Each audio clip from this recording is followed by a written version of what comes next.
땅과 거기에 충만한 것과 세계와 그 가운데에 사는 자들은 다 여호와의 것이로다. 여호와께서 그 터를 바다 위에 세우시며 강들 위에 건설하셨도다. 여호와의 산에 오를 자가 누구며 그의 거룩한 곳에 설 자가 누구인가?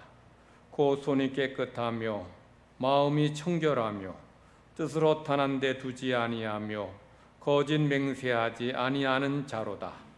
그는 여호와께 복을 받고 구원의 하나님께 의를 얻으리니 이는 여호와를 찾는 족속이요 야곱의 하나님의 얼굴을 구하는 자로다. 아멘. 세세무궁토로 찬양과 영광과 경배를 받으시기에 합당하신 우리 하나님 아버지께 찬양과 영광과 경배를 올려드립니다. 허물과 죄로 죽었던 저희들을 구원하시고 하나님의 자녀 삼아주시며 영원한 생명 천국 백성 되게 하여 주시니 감사드립니다.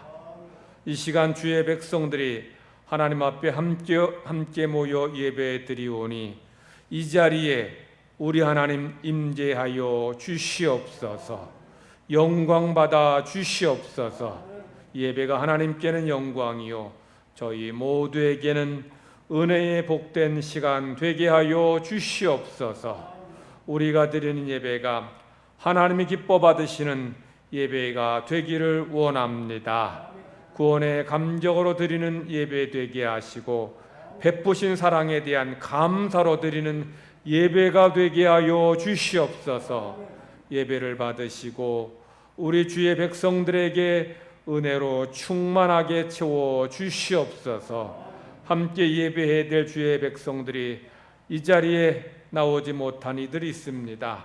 육신의 약함으로 또 여러 가지 삶의 문제로 삶의 무거운 짐으로 나오지 못한 이들 있사오면 주님께서 저희들에게도 동일한 은혜를 내리어 주시옵소서. 크신 사랑 감사드리며 예수님의 이름으로 기도드리옵나이다. 아멘. 찬송가 33장 부르시겠습니다.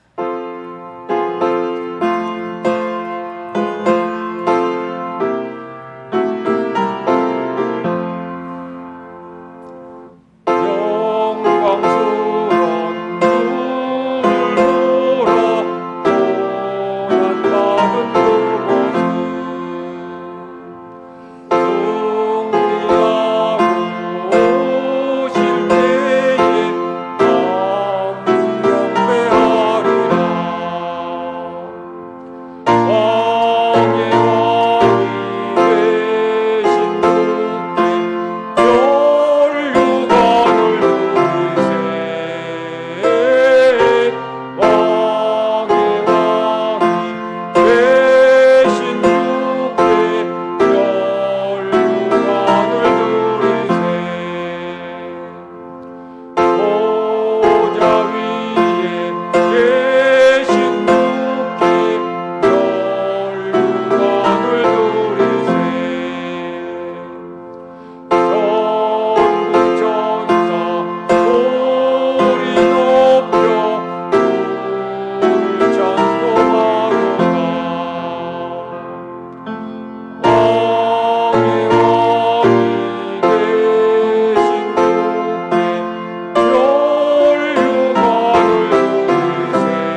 한 주간의 삶을 돌아보면서 하나님 앞에 범한 모든 죄를 고백하는 참회 기도 드리겠습니다.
하나님께서 참여하는 우리에게 주시는 말씀입니다. 여호와께서 말씀하시되 오라 우리가 서로 변론하자. 너희의 죄가 주홍 같을지라도 눈과 같이 씌어질 것이요 진홍같이 붉을지라도 양털같이 시게 되리라. 아멘. 사도신경으로 신앙 고백 드리겠습니다. 나는 전능하신 아버지 하나님 천지의 창조주를 믿습니다. 나는 그의 유일하신 아들 우리 주 예수 그리스도를 믿습니다.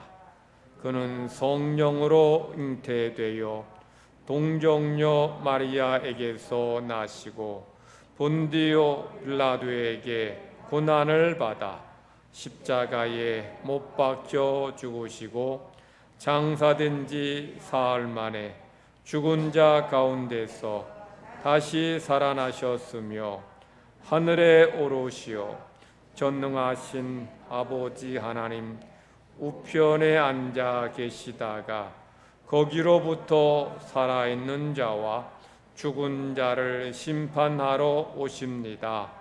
나는 성령을 믿으며 거룩한 공교회와 성도의 교제와 죄를 용서받는 것과 몸의 부활과 영생을 믿습니다. 아멘. 착석하셔서 교독문 76번 교독하겠습니다. 76번 요한복음 1장입니다. 태초에 말씀이 계시니라. 이 말씀이 하나님과 함께 계셨으니 그가 태초에 하나님과 함께 계셨고 만물이 그로 말미암아 지은 바 되었으니 그 안에 생명이 있었으니 이 생명은 사람들의 빛이라.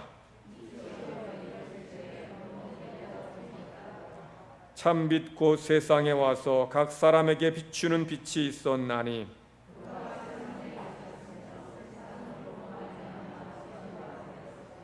세상이 그를 알지 못하였고 자기 땅에 오매 자기 백성이 영접하지 아니하였으나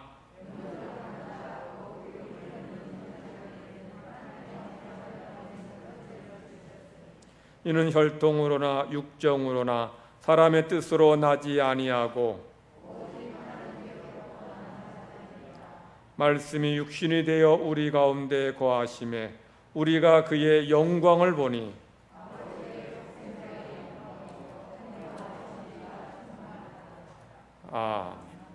찬송가 300장 부르신 후에 하성수 장로님 기도하시겠습니다.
감사하신 하나님, 사랑하는 자녀들 하나님의 은혜 안에 살아갈 수 있다는 것이 얼마나 큰 행복이고 기쁨인지, 이 기쁨을 주신 하나님께 감사와 찬양과 영광을 올려드립니다. 이 시간 저희들 온몸과 마음과 정성으로 예배할 때에 하나님이 기뻐 받으시는 은혜의 예배가 되게 인도하여 주옵소서.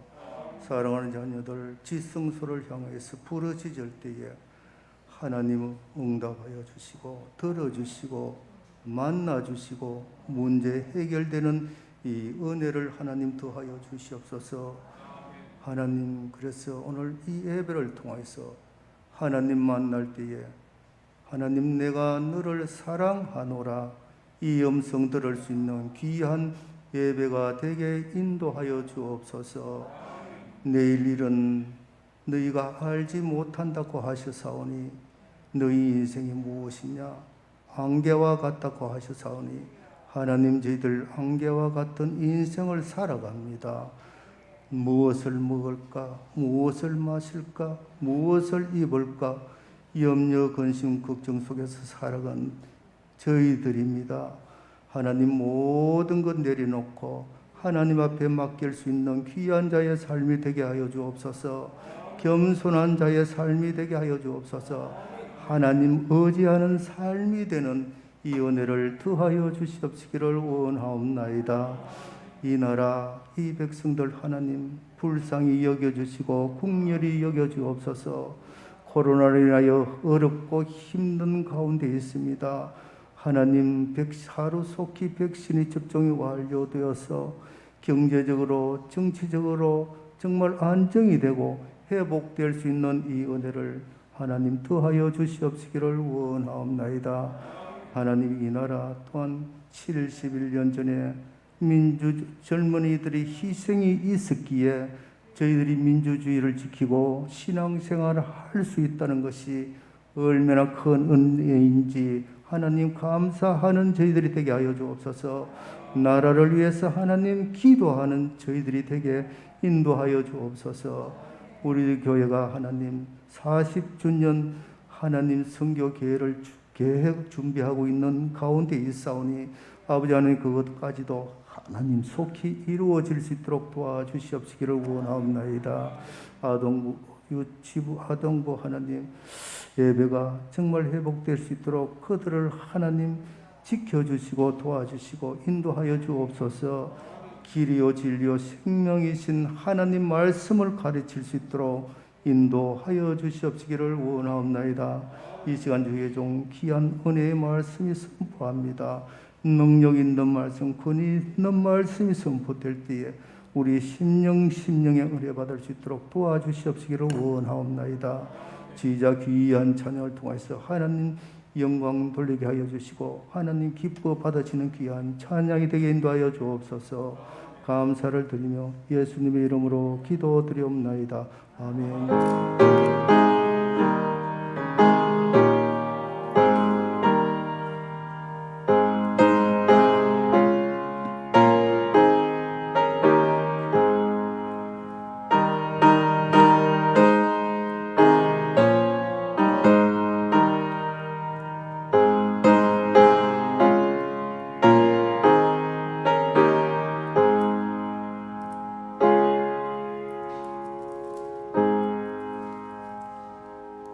하나님께서 오늘 우리에게 주시는 말씀은 고린도전서 15장 9절부터 11절까지 말씀입니다.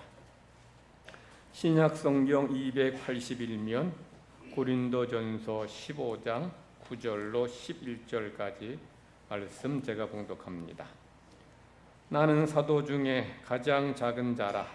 나는 하나님의 교회를 박해하였으므로 사도라 칭함받기를 감당하지 못할 자니라. 그러나 내가 나된 것은 하나님의 은혜로 된 것이니 내게 주신 그의 은혜가 헛되지 아니하여 내가 모든 사도보다 더 많이 수고하였으나 내가 한 것이 아니요 오직 나와 함께 하신 하나님의 은혜로라. 그러므로 나나 그들이나 이같이 전파하며 너희도 이같이 믿었느니라. 아멘. 김동희 주의자 특송하겠습니다.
아멘.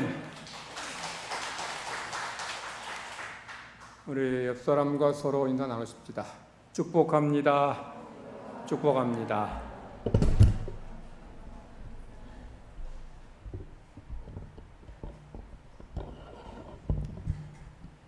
전에 어버이 주일 때에 마리아 앤더슨에 대한 이야기를 말씀드린 적이 있습니다. 오늘 다시 마리아 앤더슨에 대한 이야기를 말씀드리기 원합니다. 마리아 앤더슨이 세계적인 성화가 될 수 있었던 이유를 이렇게 말씀드렸어요. 낮에도 공장에서 일하고 밤에도 이웃집의 빨랫감들을 모아서 고생하는 엄마의 고생을 덜어드리고 싶어서 목에서 피가 나도록 연습했기에 그렇게 세계적인 성화가 되었다라고 말씀드렸습니다. 마리아 앤더슨의 어머니가 밤낮으로 일해야 겨우 식구들이 먹고 살 정도로 그 집 어릴 때 가난했어요.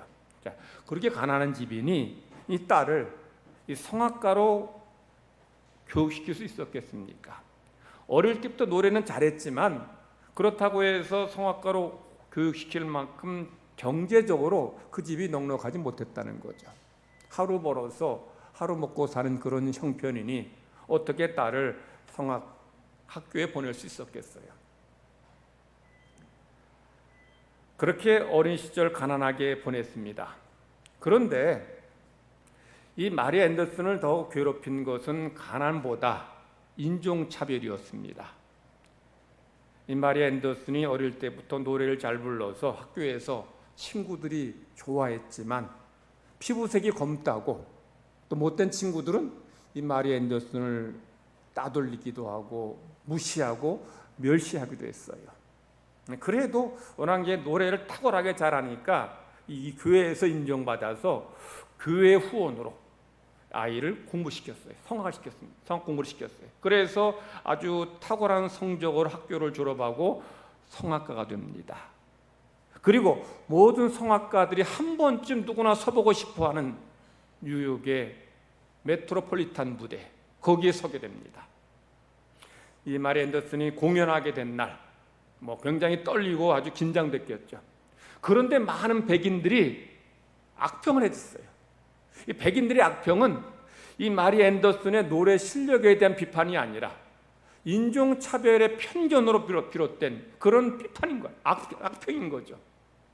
마리아 앤더슨은 인종차별도 힘든데 자기 노래 실력까지 인종차별로 이렇게 악평을 받아야 했으니 얼마나 좌절되고 시리에 빠졌겠습니까?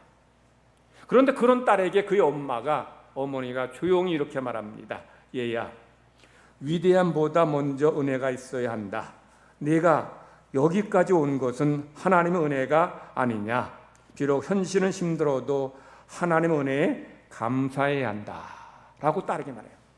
엄마는 딸에게 하나님의 은혜를 묵상하도록 가르쳤어요. 하나님의 은혜가 임할 때에 거기서 진정한 위대함이 나온다는 겁니다. 그래서 이 딸은 엄마의 말을 듣고서 용기를 냅니다. 다시 일어나서 노래를 불렀어요.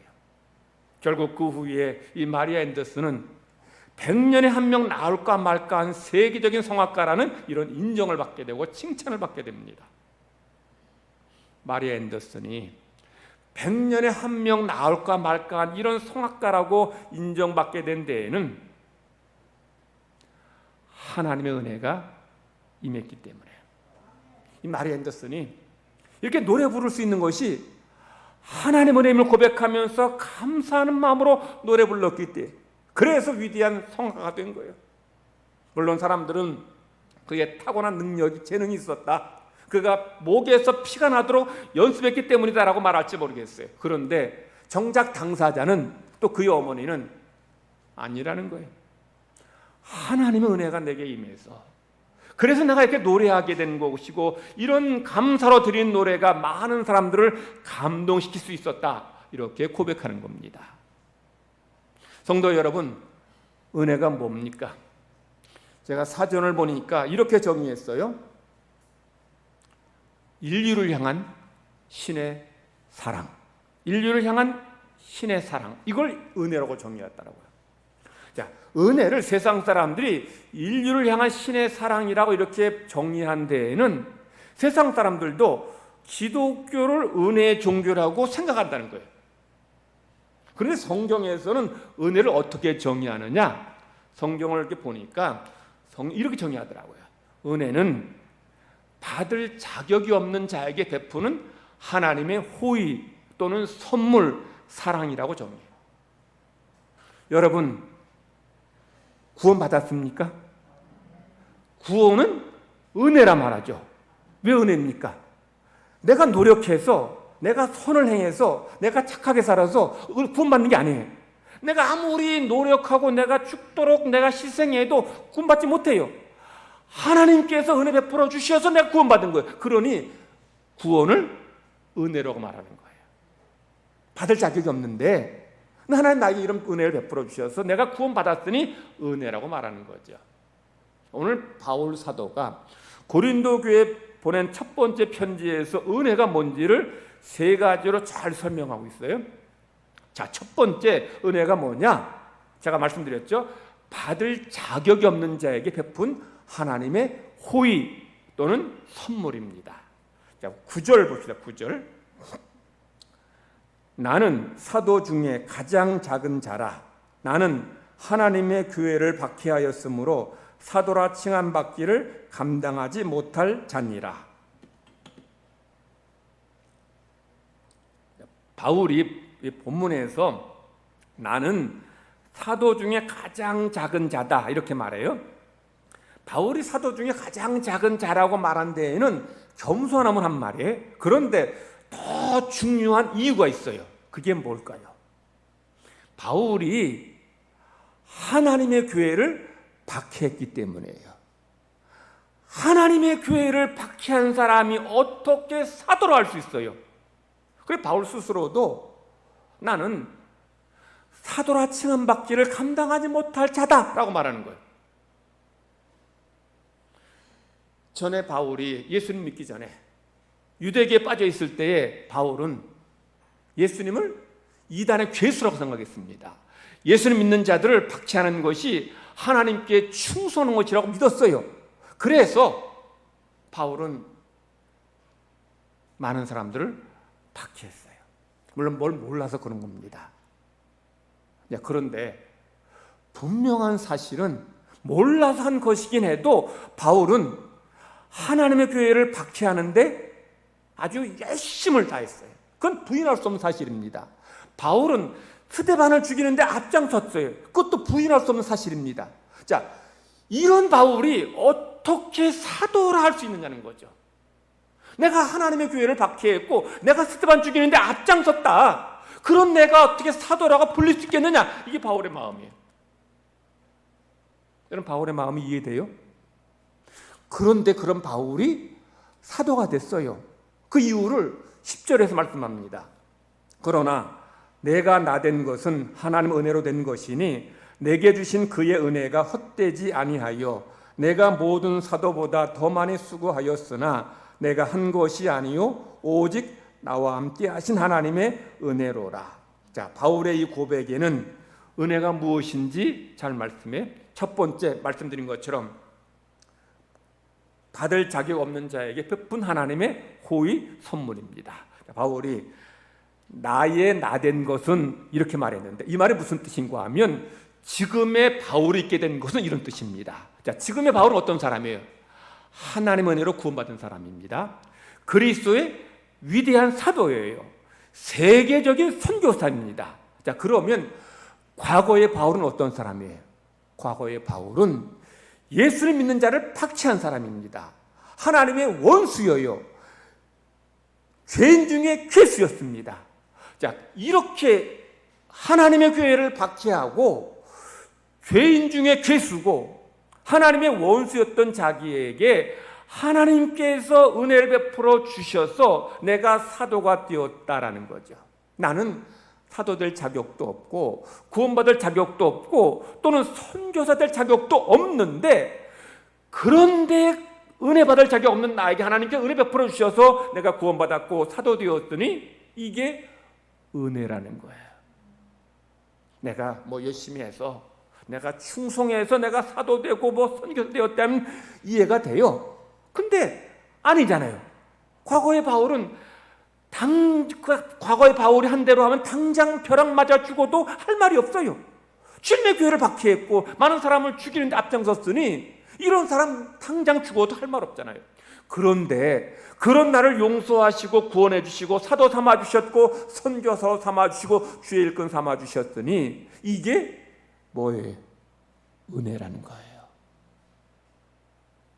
성도 여러분, 은혜 받았습니까? 여러분 은혜 받으셨습니까?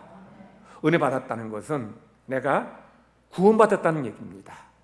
구원받을 자격 없는데 하나님 나의 은혜 베풀어 주셔서 내가 구원받았다는 것을 믿는 것이고 고백하는 것입니다. 여러분들, 내가 하나님의 은혜로 구원받았다는 건 늘 기억하면서 감사하며 살 때에 여러분은 은혜 받은 자로서 늘 은혜가 넘쳐나게 될 줄 믿습니다. 자, 두 번째 은혜가 뭐냐? 받은 사랑에 대해서 감사하며 헌신하는 겁니다. 자, 바울은 이렇게 말합니다. 10절에 보면 자신에게 주신 하나님의 은혜가 헛되지 않게 하도록 내가 다른 모든 사도보다 더 열심히 일했다는 거예요. 성도 여러분, 바울이 다른 사도와 자기를 비교하면서 내가 12사도보다 더 주를 위해 봉사하고 충성했다, 이 말이 교만함을 한 말이 아니에요. 실제로 그랬습니다. 실제로 바울은 다른 12사도보다 더 복음을 많이 전했고, 그리고 바울은 더 복음 전하다가 매도 많이 맞고 고난도 많이 받았어요. 사실입니다. 그런데 바울이 왜 그렇게 봉사하고 복음 전하고 매를 맞고 그래도 참고 견뎠느냐? 내가 과거에 한 짓 때문이라는 거예요. 나는 과거에 교회를 핍박한 사람이고 예수님 핍박한 사람이에요. 그런 나를 하나님께서 구원해 주셨고 자녀 삼아 주셨고 이렇게 사도 삼아 주셨으니 다른 사도보다 더 열심히 충성하지 않을 수 없다는 거예요. 나는 주님의 교회를 박해했지만 다른 사도들은 그런 사도 없습니다. 다른 사도들 주님의 교회 박해한 사도 없어요. 나는 다른 사람보다 더 많은 죄를 용서받았어요. 아니, 나는 용서받을 수 없는 죄까지 용서받았더니 그러니 내가 다른 사도보다 더 열심히 일해야 되지 않겠느냐는 거예요. 구원받을 자격도 없지만 다른 사도와 비교해 볼 때 나는 너무 부끄러운 거예요. 교회를 박해했고 핍박했으니 그러니 다른 사도보다 더 배나 열심히 충성하고 헌신하고 봉사하고 주를 위해 살았다는 교만함 때문 아닙니다. 바울에게 항상 이런 부채의식이 있어서 다른 사도보다 더 열심히 충성한 거예요. 예수님께서 50데나리온 빚진 종하고 500데나리온 빚진 종을 이야기하시면서 이 두 종이 다 주인에게서 빚을 탕감받았다면 어느 종이 더 주인의 은혜에 감사하겠느냐고 물으십니다. 어느 종이 더 감사할까요? 1번 50데나리온 탕감받은 종, 2번 500데나리온 탕감받은 종. 몇 번입니까? 1번, 2번. 몇 번이에요? 2번이죠. 당연하죠. 500데나리온 탕감받은 자가 더 많은 빚을 탕감받았으니 더 주인의 은혜가 고맙고 감사한 거예요. 바울의 심정이 딱 이겁니다. 나는 다른 사도보다, 나는 다른 성도보다 더 많은 빚을, 더 많은 죄를 탕감받았고 용서받았다. 그러니 내가 더 주를 위해 충성하지 않을 수 없다라는 거예요. 여러분이 하나님 앞에 나는 정말 과거에 죄인 중에 괴수였다. 나는 하나님 원수였다. 나는 전혀 구원받을 그런 구멍이 하나도 없었는데 그런데 하나님 나를 구원해 주셨다. 이런 고백이 있고 이런 감사가 있다면 남들보다, 다른 성도보다 더 충성할 수밖에 없는 거예요. 이런 마음이 있을 때에 바로 그게 은혜고 그게 은혜 받은 자의 삶의 모습이라는 거예요. 많은 성도들 받을 자격이 없는 자에게 베푼 하나님의 호의와 선물, 이걸 은혜로만 생각하는데 이건 은혜 1번입니다. 은혜 2번은 뭐예요? 그 은혜가 감사해서 내가 하나님을 섬기는 거예요. 주님의 몸된 교회를 위해서 충성 봉사하는 거예요. 왜냐? 자격 없잖아. 구원받을 만한 삶을 살지 않았잖아요. 그러니 이런 감사와 감정을 가지고 주님을 섬기는 것, 이것이 구원받은 자의 삶입니다. 한국 교회에 일본은 감사하는 분 많이 계셔요. 나 같은 죄인을 구원하셨으니 감사하다 하는 분 많이 계셔요. 그런데 그 은혜가 감사해서 봉사하는 분들은 많지 않아요. 여러분, 하나님께서 당신의 독생자를 여러분을 위해서 주시면서 여러분 구원해 주셨어요. 그 사랑이 감사해서 내가 주님을 위해서 봉사하고 헌신할 때에 하나님의 은혜가 여러분의 삶에 더 넘쳐나게 될 줄 믿습니다. 세 번째, 바울이 하나님 앞에 은혜를 뭐라고 고백했는가 하면 모든 영광 하나님께 돌리는 겁니다. 자, 바울은 내가 다른 사도보다 열심히 봉사했다. 자, 그런데 내가 다른 사도보다 더 많이 봉사하고 헌신하고 충성했는데 그것이 내가 믿음 좋아서 한 게 아니라는 거죠. 바울이 뭐라고 고백하는가 하면 나의 나됨은 오직 나와 함께 하신 하나님의 은혜다. 이게 무슨 말인지 아셔요? 무슨 말 이해가 됩니까? 내가 열심히 봉사했는데 다른 사도보다 열심히 충성했는데 그건 내가 믿음 좋아서 그런 게 아니고 하나님께서 나에게 은혜 주셔서 믿음 주셔서 감당할 마음 주셔서 내가 그렇게 감당할 수 있었다는 거예요. 내가 훌륭해서가 아니라는 거예요. 내가 뭐 다른 사도보다 열심히 특심해가지고 내가 이렇게 충성한 게 아니라 하나님이 내게 은혜 주셔서 내게 감당할 수 있게 해주셔서 내가 이 사명을 감당하고 여기까지 왔다. 이게 바울의 고백이에요. 많은 성도들이 여기서 넘어져요. 많은 성도들 하나님으로 내가 구원받았다 고백합니다. 그리고 그 은혜 감사해서 열심히 충성해요.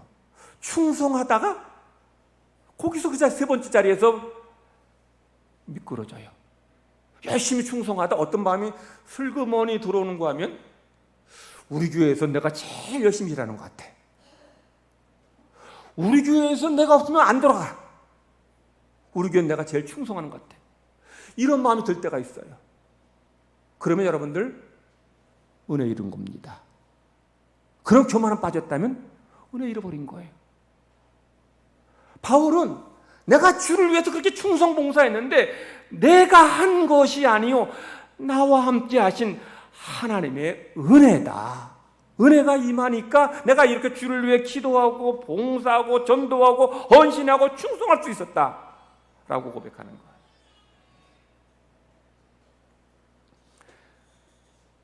우리 신앙생활을 우리가 작용과 반작용의 법칙으로 우리가 설명할 수 있어요. 작용은 뭐냐? 하나님이 여러분을 사랑하신 겁니다. 여러분 구원하신 거예요. 여러분 허물과 죄로 준 여러분을 구원하신 것을 하나님의 사랑을 작용이라고 한다면 반작용은 뭐냐? 여러분이 그 사랑이 하나님의 사랑에 감사해서 보이는 반응입니다. 어떤 반응을 보이느냐? 충성하는 거예요. 봉사하는 겁니다. 헌신하는 거예요. 죽도록 충성하는 거예요. 이게 반작용이죠. 그리고 내가 죽도록 충성하면서도 항상 어떤 뭘 기억해? 내가 하는 것이 아니다. 하나님 은혜로 하나님 하게 하셨다. 이렇게 고백하는 것이 이게 반작용이에요. 자, 요 지점에서 여러분이 꼭 경계를 잘해야 돼. 경계. 무슨 경계냐?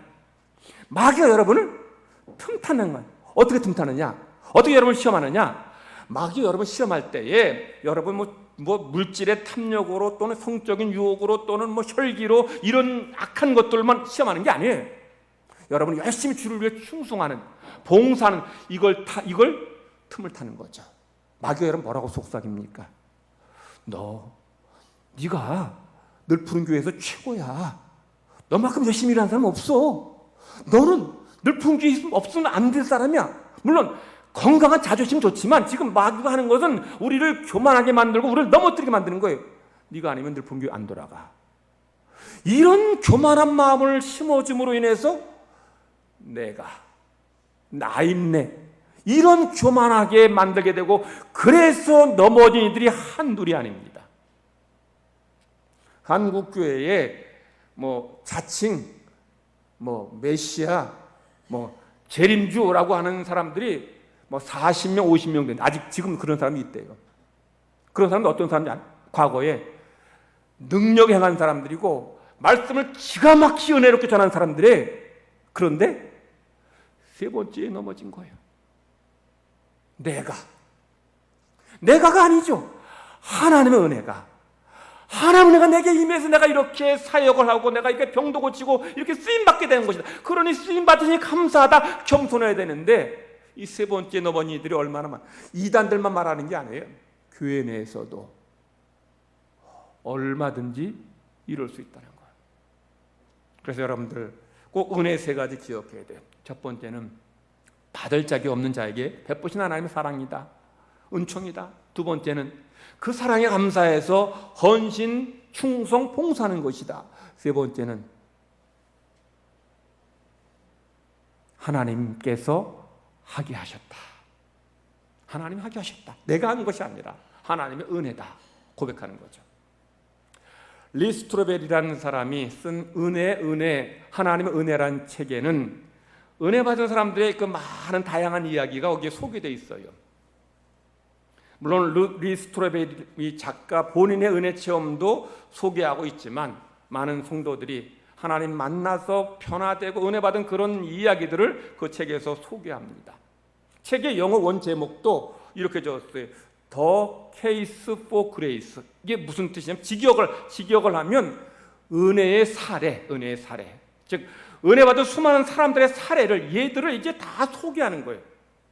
이 책을 이제 어떻게 썼는가 하면, 이 리스트로벨이 은혜 받은 사람을 만나가지고 인터뷰한 내용들을 이제 거기 이렇게 쭉 정리해요.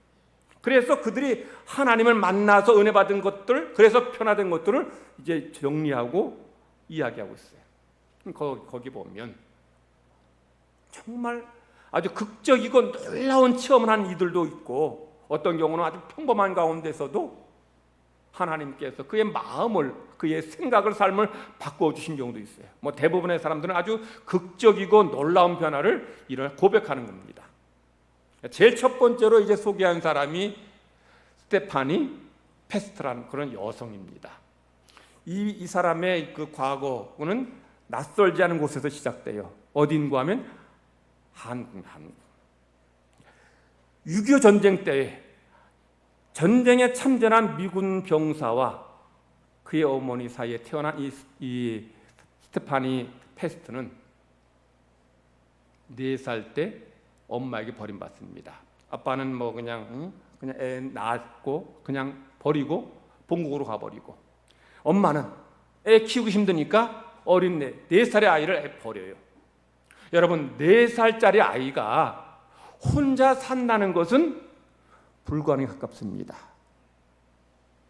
그래서 그 책에 보면 이 스테파니가 혼자 살아남기 위해서 얼마나 끔찍한 일들을 많이 경험했는지를 소개하고 있어요. 오죽했겠습니까? 온전한 한국 아이라도 그래도 전쟁 때 살아남기 힘든데, 그런데 튀기고 혼혈한 이 어린아이가 이 전쟁 때 어떻게 살아났는지 정말 그 간증을 보면 정말 눈물 나요. 어릴 때 6.25 전쟁 이후니까 먹을 것이 있겠습니까? 먹을 거 너무 없으니까 너무 배가 고파서 먹을 거 훔치다가 걸려가지고 얻어맞아 죽을 뻔했어요. 7살 때 한 청년을 따라서 이제 고아들 모인 곳에 거기 들어갔다가 여러 명의 사람들한테, 남자들한테 성적인 놀이가 됩니다. 농부들이 그를 그냥 하수구 같은 데 던져가지고 목숨이 이틀어진 적도 있어요. 그런 그녀를 월드비전 간호사였던 아이리스 에릭스라는 사람이 이제 구해내요. 그리고 이제 월드비전 한국 지부 거기서 같이 지내게 하는데, 그래서 전쟁터에 워낙 많은 고아들이 생기니까 이 9살짜리 이 스테파니가 다른 아이들의 그 기저귀 빨래해주고 아이들 젖을 먹여요. 9살짜리면 돌봄받고 사랑받을 그런 나이인데, 그런 9살짜리가 제일 나이 많으니까 거기서, 그러니 다른 아이들 기저귀 빨아주고 젖 먹여주고 그럽니다. 그러다가 하나님 은혜로 기적적으로 이 스테파니가 미국인 선교사 부부의 가정에 입양돼요. 원래 이 선교사 부부는 아주 어린 남자아이를 입양하기를 원했어요. 그래서 이름도 스티븐이라고 지었는데 이 스테파니를 만나고, 그래서 그를 입양하기라고 이름을 스테파니 페스트라고 지습니다. 이 스테파니 페스트가 선교사의 집에 이제 입양되었으니 외적인 삶은 좋아졌어요. 그런데 그 마음은 여전히 과거와 똑같습니다. 언제 일시키지 않을까? 내가 혹시 잘못하면 쫓아내지 않을까? 근데 그런 마음, 그럴 것 같아요. 4살 때 엄마에게 버림받았고 수많은 사람들 앞에 상처받았으니 이 어린 것이 늘 그냥 언제 버림받을까, 이런 불안함 속에 산 거예요. 그런데 한 친구가 이 스테파니한테 이런 말 합니다. 너 그 집의 딸이야. 이 말 듣고 충격이 빠져요. 당연한 얘기인데 지금까지 이 스테파니는 그 집의 딸이라고 생각해 본 적이 없어요. 왜냐하면 나는 사랑받을 만한 자격이 없는 사람이니까. 나는 몸이 더러워졌고 추하고 버림받고 나는 쓸모없는 사람이니까. 그러니까 자기는 그 집의 법적인 딸임에도 불구하고 항상 쓰레기 같은 버림받은 이런 존재로 생각한 거예요. 그랬던 이 스테파니가 17번째 생일을 맞기 얼마 전에 예수님을 영접하여, 여러분 9살 어간에 선교사의 집에 이제 입양됐는데 17살에 예수님 영접했다는 것이 이상하지 않습니까? 선교사의 집에 입양됐다면 목사의 가정에 입양됐다는 얘기인데, 그런데 그 아이가 거의 10여 년 가까이 되도록 예수님을 영접하지 않았다는 것은 뭘 말해요? 그동안 상처가 너무 크고 깊었다는 거야. 상처가 오죽하게 엄마에게 버림받았고 상처받았더니 이런 나를 누가 사랑해 주겠느냐. 그러니 양부모도 나를 사랑해 주지 않을 거야. 더군다나 하나님 나같이 더러운, 나같이 이렇게 추한 이런 사람을 사랑할까? 그걸 받아들일 수 없는 거예요, 그 복음을. 그런데 양부모가 이 아이를 극진히 사랑하고 복음을 계속 전함으로 그 마음이 열리게 되는 거예요. 그러면서 꾹꾹 눌렸던 마음에 이런 것들이 다 터지면서 울음을 쏟아내요. 내가 정말 더러운 몸이고 추한 몸이고 버림받은 몸이지만 예수님은 그런 나를 있는 그대로 사랑하신다. 이 깨달은 거예요. 그래서 이제 이 스테파니가 이런 말을 합니다. 솔직히 고백하건대 제 삶에 없었더라면 더 좋았을 뻔한 사건은 하나도 없습니다. 왜냐고요? 그 모든 사건들이 나를 예수님께로 인도했기 때문입니다. 은혜로운 고백입니다. 스테파니, 이 여자가 경험한 모든 수치, 두려움, 분노, 그리고 외로움, 예수님이 다 아셔요. 죄의 결과물로 태어난 사람, 혼혈아, 강간당하고 학대받고, 그리고 마음속에 지독한 분노가 있고 남을 용서할 줄 모르는 이 여성을, 이 딸을 예수님은 있는 그대로 받아주셨어요. 그래서 그런 부정적인 수치와 부정적인 경험들, 상처, 고통이 나는 내 삶에 없었으면 좋겠다라고 생각하지 않는다는 거예요. 왜 그래요? 그것 때문에 내가 예수님을 만나게 되었기 때문이에요. 스테파니가 경험한 그 경험들, 여러분들 경험해 보셨습니까? 아마 제가 보기 여러분들은 이런 경험들 안 했을 것 같아요. 여러분 중에 누가 원치 않게 정말 이렇게 그냥 태어난 사람 있겠습니까? 누가 학대당하고 누가 강간당하고 이런 경험이 있었겠어요? 아무도 원치 않는 이런 경험 당했지만 그럼에도 불구하고 그는 이런 부정적인 상처와 경험들 때문에 내가 예수님 만났다면 그 모든 부정적인 상처들 은혜라는 거예요. 감사하다는 거예요. 스테파니의 이런 간증을 들어보면 은혜에 대한 우리의 생각이 달라지게 됨을 봅니다. 우리는 은혜를 어떻게 생각합니까? 구원받은 것, 건강한 것, 형통한 것, 평안한 것, 이 은혜라 생각해. 물론 그 은혜입니다. 그런데 은혜는 나를 주님께로, 하나님께로 인도하는 그 모든 경험들도 다 은혜에 포함되는 거예요. 이 스테파니는 비록 실패, 상처, 고통, 아픔이 있을지라도 그것 때문에 하나님 만났다면 그것이 다 은혜라고 고백합니다. 우리가 어떤 삶을 경험했느냐 하는 것보다 그 삶의 경험을 통해서 어떤 결과를 갖게 되었느냐가 중요한 거예요. 근데 많은 사람들은 부정적인 경험에 주목합니다. 부정적인 어떤 것들이 있어요. 실패, 병들, 고통, 아픔, 가난, 이런 것들이에요. 이런 거에 주목하니까 원망이 나오고 불평이 나와요. 그런데 은혜 받은 사람들은 부정적인 경험을 통해서 어떤 결과를 내게 가져왔느냐, 내가 가난했고 내가 병들었고 실패했지만 그것 때문에 더 하나님 앞에 엎드렸고 기도하고 부르짖음으로 내가 하나님 만났고 구원받았고 이 자리에 서게 되었다면 이게 바로 은혜라는 거예요. 은혜 성도 여러분은 다 내가 은혜 받았다라고 고백하며 지금까지 믿음의 삶을 살고 있는 줄 압니다.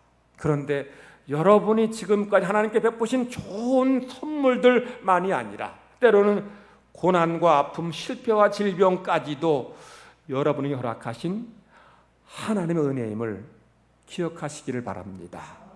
여러분, 구원받은 것 은혜입니다. 그리고 여러분 구원받기까지 겪었던 실패와 고통, 아픔도 그것이 주님 만나게 되었다면 그것이 은혜인 줄 믿으시기 바랍니다. 그리고 여러분 중에서 나는 이미 구원받았는데 구원받은 내 삶에 지금도 고난과 아픔과 질병이 있다면 이것도 은혜냐는 거죠. 그것도 은혜입니다. 왜 그럴까요? 바울 사도가 3번이나 찌르는 가시를 하나님께 제해달라고 했을 때 주님께서 바울에게 뭐라고 말씀하셔요? 내 은혜가 내게 족하다.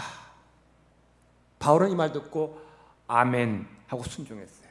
무슨 뜻입니까? 바울에게 이 찌르는 가시 고통 고난이 없었다면 바울은 교만에 빠졌을 것이고 예수님에게서 떠났을지 몰라요. 여러분이 구원받았는데도 불구하고 여러분 삶에 고난과 아픔과 실패 있다면 그것 때문에 여러분이 지금 믿음의 삶을 살고 있고 믿음의 길에 떠나지 않는 거예요. 그래서 그것도 우리는 은혜라고 고백하는 거죠. 우리 2021년 우리에게 하나님 주신 회복의 은혜가 여러분의 삶에 임하기를 원합니다. 여러분, 그래서 예배가 회복되기를 원하고 말씀이 회복되기를 원하고 은혜가 회복되기를 원합니다. 은혜 3가지 잘 기억하셔요. 나같이 구원받을 만한 자격 없는 자에게 베푼 하나님의 사랑, 은혜임을 믿으시기 바라고 그 은혜 감사해서 내가 주를 섬길 수 있는 것도 감사하고 은혜인 줄 고백하시기 바랍니다. 그리고 충성할 때에도 내가 한 것이 아니요 하나님의 은혜로 내가 이 자리에서 이렇게 봉사하고 섬기고 기도가 있음을 고백할 때에 하나님의 은혜가 더욱 여러분의 삶에 넘쳐나게 될 줄 믿습니다. 기도하십시다. 허물과 죄로 죽었던 저희들을 구원하시고 하나님의 자녀 삼아주시니 감사드립니다. 하나님, 우리 과거의 우리의 삶은 하나님의 원수였고 죄인 중에 괴수였고 구원받을 만한 삶을 살지 못했고 그런 자격도 없었습니다. 그런데 하나님 우리를 자녀 삼아주셨고 영원한 천국 백성 되게 하셨고 오늘까지 은혜로 우리 삶을 인도해 주셨음을 고백하며 감사드립니다. 바라옵기는 그 사랑에 감사해서 주님을 섬기며 충성하며 봉사하며 헌신한 주님의 자녀들 되게 하여 주시옵소서. 주를 위해 충성 헌신할지라도 내가 믿음 좋아서 섬기는 것이 아니라 내게 임한 하나님의 은혜 때문임을 고백하는, 그래서 더 겸손하게 주님을 섬기는 주님의 자녀들 백성들 되게 하여 주시옵소서. 그래서 우리의 삶에 날마다 은혜가 풍성하다는 감사와 고백이 넘쳐나게 하여 주실 줄 믿고 감사드리며 예수님의 이름으로 기도드리옵나이다. 아멘. 우리 찬송 나를 지으신 이가 하나님, 우리 함께 가사를 생각하시면서 찬송하겠습니다.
나의 나된 것은 나 하나님 은혜라.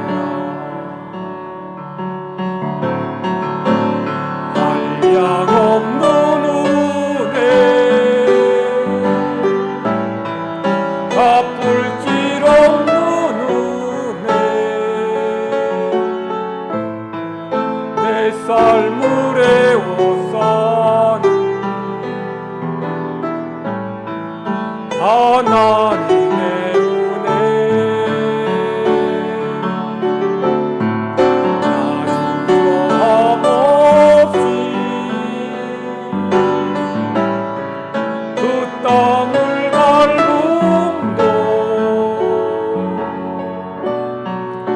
나를 붙드신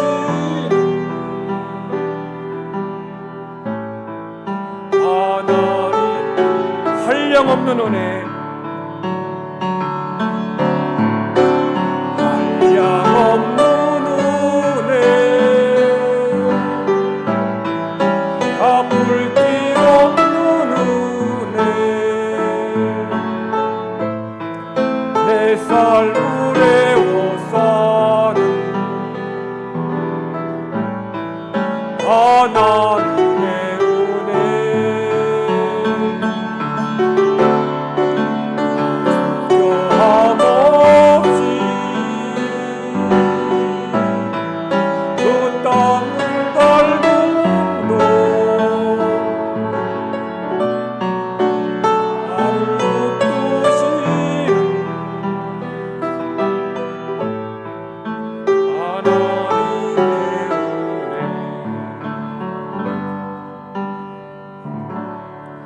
김일성 권사님 6월 한 달 주심을 감사드립니다는 마음으로, 16호 장로님 김일성 권사님 호국 보훈의 달 6월 주심을 감사합니다. 꼭 영령들을 축복하시고 유족들을 위로하여 주옵소서 하는 마음으로 예물드립니다. 이경정 목사 6월도 하나님의 은혜로 늘 푸른 교회 성도들 영육간에 강건하게 하옵소서 하는 마음으로 예물드립니다. 기도합시다. 하나님 은혜로 6월을 맞이했고 하나님 은혜로 예배하게 하시니 감사드립니다. 하나님께서 저희들 지난 한 달 지켜주셨고 보호하셨으며 때를 따라 돕는 은혜로 채워주셨음을 고백하며 감사드립니다. 우리가 감사하는 마음으로 예배할 뿐 아니라 감사한 마음을 물질에 담아 하나님께 올려드립니다. 우리에게 건강 주시고 직장과 사업장 일터 주셔서 열심히 일해서 땀 흘려 수고해서 귀한 물질 얻게 하심을 감사하는 마음으로 온전한 11조를 드리며 감사 예물 드리며 각종 예물 드립니다. 하나님, 우리가 받은 사랑에 비해 작은 것들이지만 우리의 감사와 정성을 기쁘게 받아 주시옵소서. 그리고 우리가 하나님께 예물 드림에 있어서 우리 마음의 소원과 기도의 제목을 물질에 담아 하나님 앞에 올려드리오니 꼭 기억하시고 우리의 삶에 응답하시고 은혜로 더 풍성하게 채워 주시옵소서. 지금까지 은혜로 살았습니다. 앞으로의 남은 생에도 하나님의 은혜로 살기를 원하옵나이다. 온전한 11조 드린 손길마다 약속하신 대로 쌀 곳이 없는 물질의 복 주셔서 물질 때문에 시험 들지 않도록 은혜 더하여 주시옵소서. 감사한 손길에 감사한 일이 더 많아지게 하시고 감사한 기도의 제목이 현실로 나타나지게 하여 주시옵소서. 각종 예물 드리오니 이 예물로 인해서 하나님 나라가 이 땅 가운데 온전히 이루어지게 하시고 귀한 영혼들이 회개하며 주님께 돌아오는 역사가 있게 하여 주시옵소서. 드린 물질 하나님 영광을 위해서 아름답게 쓰임받도록 인도해 주실 줄 믿고 감사드리며 예수님의 이름으로 기도드리옵나이다. 아멘.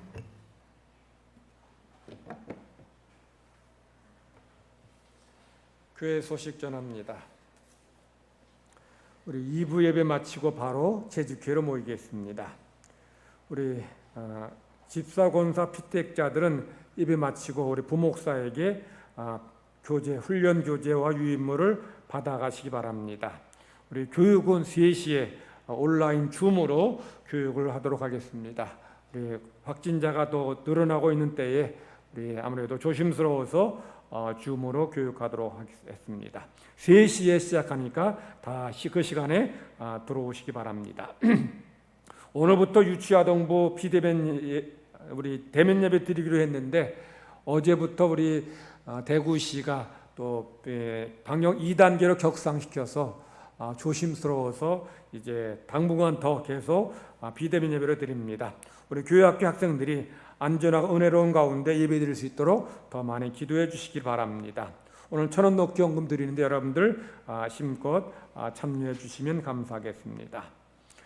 김정도 집사님 파티마 병원에 입원해 계시는데 뇌출혈로 피가 지금 이렇게 터져서 지금 피가 아직 다 완전히 빠지지 않아서 아직 퇴원 못하고 있습니다. 여러분들 잘 회복될 수 있도록 피가 다 빠져서 건강한 몸으로 퇴원할 수 있도록 기도해 주시기 바라고요. 요즘 코로나 때문에 병문안은 안 됩니다. 기도해 주시는 것이 가장 위하는 것인 줄 알고 여러분들 많이 기도해 주시면 되겠습니다. 우리 6월에 암송할 말씀 우리 다 같이 크게 우리 읽으시면서 암송하십니다. 다 같이 시작. 내게 능력 주시는 자 안에서 내가 모든 것을 할 수 있느니라. 빌립보서 4장 13절 말씀. 우리 옆 사람과 다시 한번 인사합시다. 하나님 은혜, 우리 한 주간 은혜 가운데 승리하세요. 인사합시다. 다 같이 기립하셔서 찬송 부르겠습니다.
내게 복을 주시고 너를 지키시기를 원하며 여호와는 그의 얼굴을 내게 비추사 은혜 베푸시기를 원하며 여호와는 그 얼굴을 내게로 향하여 드사 평강 주시기를 원하노라. 아멘.